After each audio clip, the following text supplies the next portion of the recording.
En el siglo III a.C., un médico griego llamado Herófilo se convirtió en responsable de muchos grandes avances en ginecología. Fue un médico considerado el primer anatomista y se cree que es uno de los fundadores del método científico. Herófilo fue el primero en describir los ovarios y las trompas de Falopio y les dio nombres griegos apropiados en los libros de texto de medicina. Los médicos anteriores a Herófilo habían descrito previamente la anatomía femenina con eufemismos como aidoia, que significa las partes vergonzosas.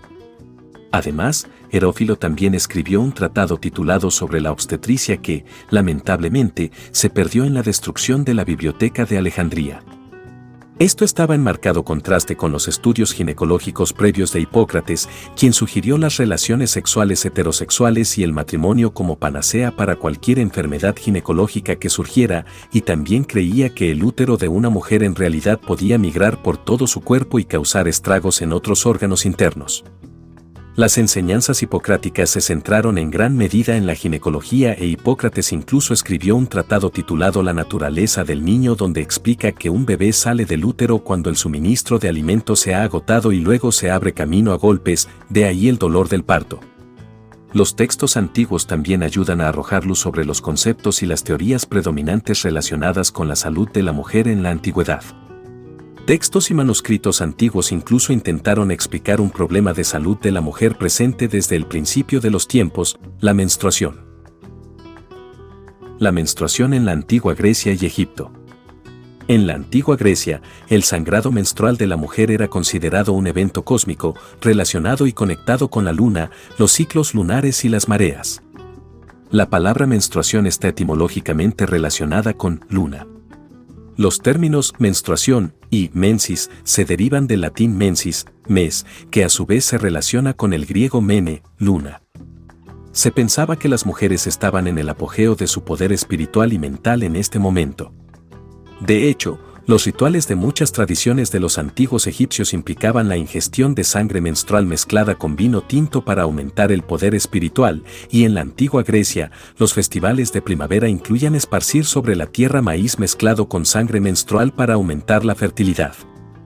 Además, el antiguo médico griego Hipócrates pudo haber comenzado la práctica de sangrar a las personas enfermas después de observar a las mujeres que se recuperaban de la hinchazón y los dolores y molestias después de comenzar sus periodos.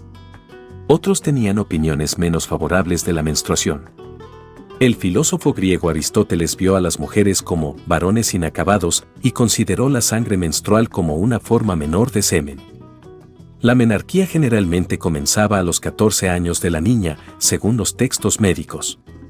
Los trapos de lino se usaban como almohadillas, se llamaban pulakia, que significa protección contra, en griego. El matrimonio generalmente ocurría poco después de la menarquía. Artemisa era la diosa que supervisaba el matrimonio y el parto. En la noche de bodas, las niñas dedicaban todos sus juguetes infantiles a Artemisa en su santuario como despedida de la adolescencia. La sangre menstrual se trató de manera ambigua. En general, se consideraba que tenía un efecto curativo y se usaba para producir medicamentos para mujeres. No hay evidencia de que la sangre menstrual se usara como remedio para los hombres, y hay indicaciones de que la sangre menstrual se consideraba impura para que un hombre la tocara. Las mujeres veían la menstruación como un momento de limpieza. En general, se entiende que los antiguos egipcios usaban taparrabos menstruales y tampones desechables, probablemente hechos de papiro o una hierba similar. Durante la era romana, los tampones probablemente estaban hechos de algodón. Tiempos bíblicos. Las culturas judías requerían que las mujeres estuvieran físicamente separadas de los hombres durante el sangrado. No solo se consideraba a las mujeres ritualmente impuras, sino que cualquier cosa sobre la que se sentara o descansara una mujer que menstruaba también se consideraba impura. Una mujer en su periodo ni siquiera podía entregarle un objeto a su esposo sin que ese objeto necesitara ser bendecido nuevamente por un rabino. Periodo medieval. No mucho cambió o consoló a las mujeres con respecto a su menstruación durante la era del Renacimiento. Está claro que las mujeres eran conscientes de sí mismas en el momento de su menstruación y tomaban medidas para evitar ser detectadas. Incluso Trotula de Salerno, siglo XI, se refirió a las bolas de algodón que se usaban para limpiar los genitales femeninos, por dentro y por fuera. Como describe un texto histórico, las mujeres que menstruaban llevaban nuez moscada y ramilletes de flores para disimular los olores que surgían, ya que el poder corrosivo de los fluidos reproductivos femeninos, transmisible a través del olfato, constituía un verdadero temor en la época. Para detener un flujo abundante, se aconsejaba a las mujeres que tomaran el pelo de la cabeza de un animal y lo ataran a un árbol joven. Otro remedio probado abogó por crimar un sapo en una olla y llevar las cenizas en una bolsa alrededor de la cintura. Si esto fallaba, se sugerían recetas con consuelda, ortiga y mora, junto con la repetición de fórmulas numéricas mágicas. Esto fue principalmente en respuesta a las reacciones sociales determinadas por la Iglesia, que definió a la mujer que menstruaba como inmunda. Que la Iglesia aumentó la superstición al ámbito de la menstruación está claro en los registros históricos. Por ejemplo, la Iglesia en ese momento propagó las ideas de que las mujeres no deberían tomar la Sagrada Comunión durante su época del mes y que las parejas deberían abstenerse de tener relaciones sexuales durante este tiempo, ya que los niños que tuvieran serían pelirrojos y débiles. Los hombres también temían la sangre menstrual como una fuerza corrosiva representativa del poder femenino. Una creencia decía que podría dañar el pene al contacto o que los hombres podrían consumirlo sin sospecharlo en pociones de amor.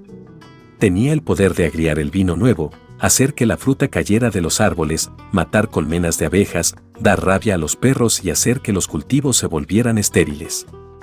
Un niño en una cuna podría ser envenenado por la mirada de una anciana premenopáusica, cuya acumulación de sangre haría que sus ojos despidieran vapores venenosos. Si te ha gustado este video, no olvides darme un like, suscríbete y activa las notificaciones. Subo contenido muy interesante regularmente y así podrás estar al tanto de hechos históricos poco conocidos. También puedes comentar los videos y compartirlos. Muchas gracias y hasta pronto.